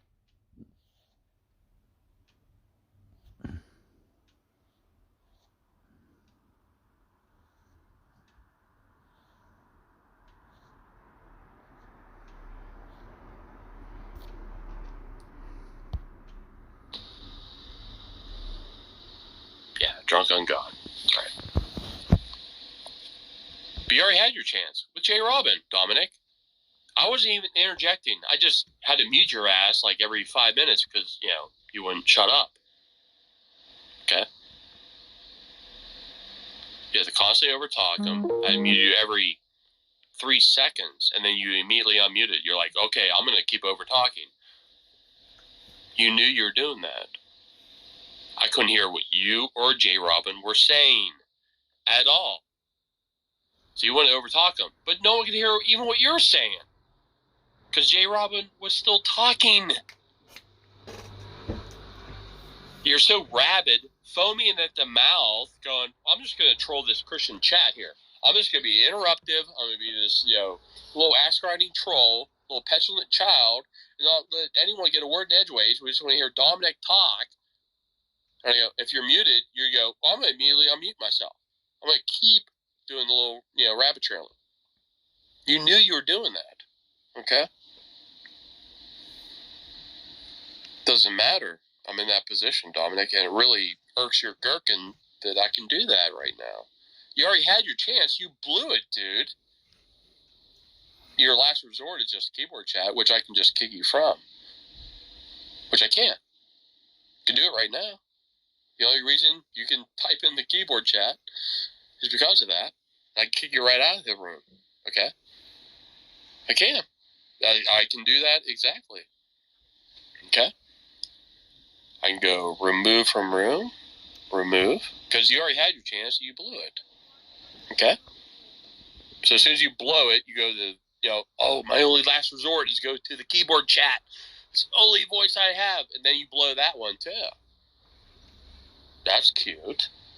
You're good at blowing all the opportunities you actually have to actually engage, but you don't engage rationally even given your own standards. You don't even obey those ones to the T either. You violate your own standards. Rationality. I did. That's fine.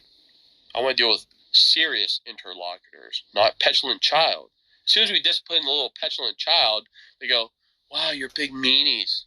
I go, no, we have to put up with little ass-grinding children. We don't. Proverbs 14:7 gives us warrant for doing that. That's biblical. So you get to do this. Well, the Bible says you should just endure these little petulant 30-year-old men trapped in 12-year-old bodies, and you should just put up with them ad nauseum. Otherwise, you're not Christ-like. I go, no, the Bible gives us a warrant to cut them off. In multiple contexts, Proverbs 14:7, do not cast what is holy, to the dogs or to the pigs, to the swine. He says, don't proffer that to them. That's what the Lord Jesus said. Okay? So you can ask grind all you want. Oh, I don't think you're being Christ-like. I go to the Bible. Shows we're being explicitly Christ-like. He didn't say, just endure these people insufferably. There's going to be some rules of decorum here. It's not merely, well, I'm on the internet, I can just ask grind, I can be some petulant little child and totally irrational. I go, then you're not going to survive, long in this room. Every time I mention Dr. Kennedy, you're not.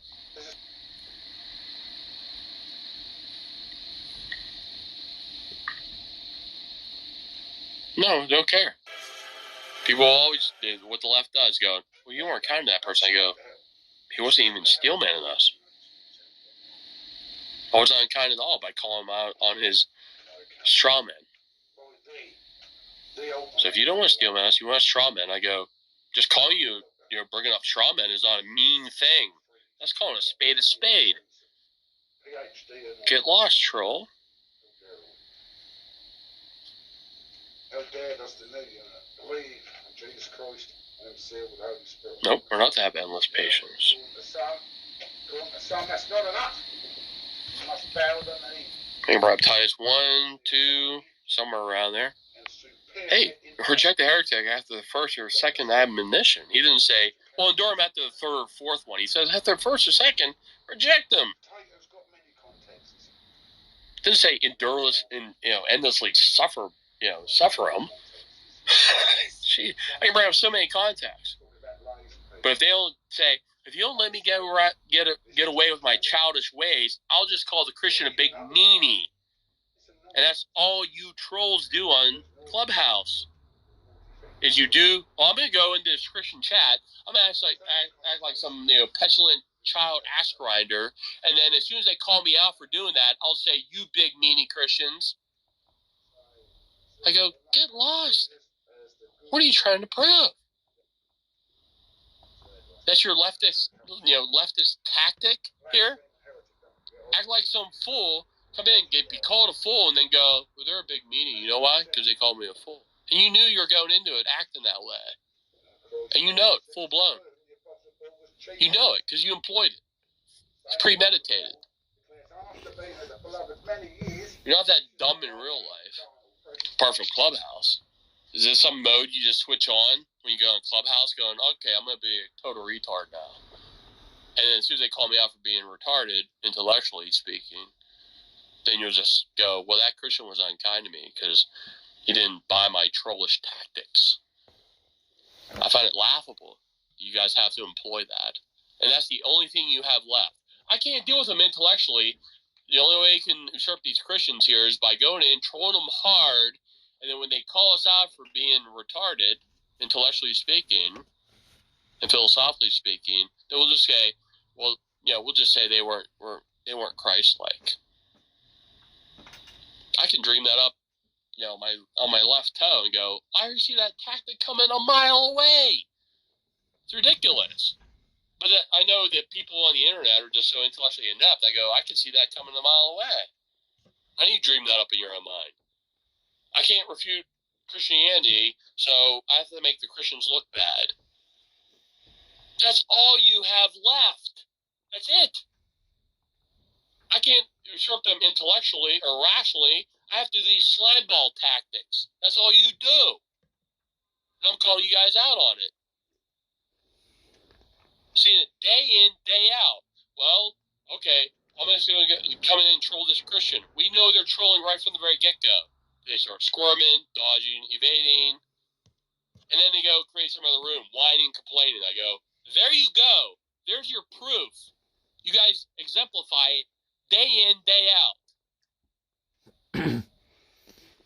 You do it ad nauseum. It's ridiculous. You're so cavalier about it. Well, I don't think I'm doing that. Am I really doing that? If I'm ever called out on, I'll just call that Christian a big meanie. Because he called me out my little rhetorical shtick. It's ridiculous. You guys do it blatantly. And we see it. I'll have to go into those rooms and go, well, they're just in there venting their spleen. I go, let them vent their spleen. They do it daily. I see it constantly. I don't have to indulge myself in that. I go, well, they're going to do what they do. Whoopee. I expected that.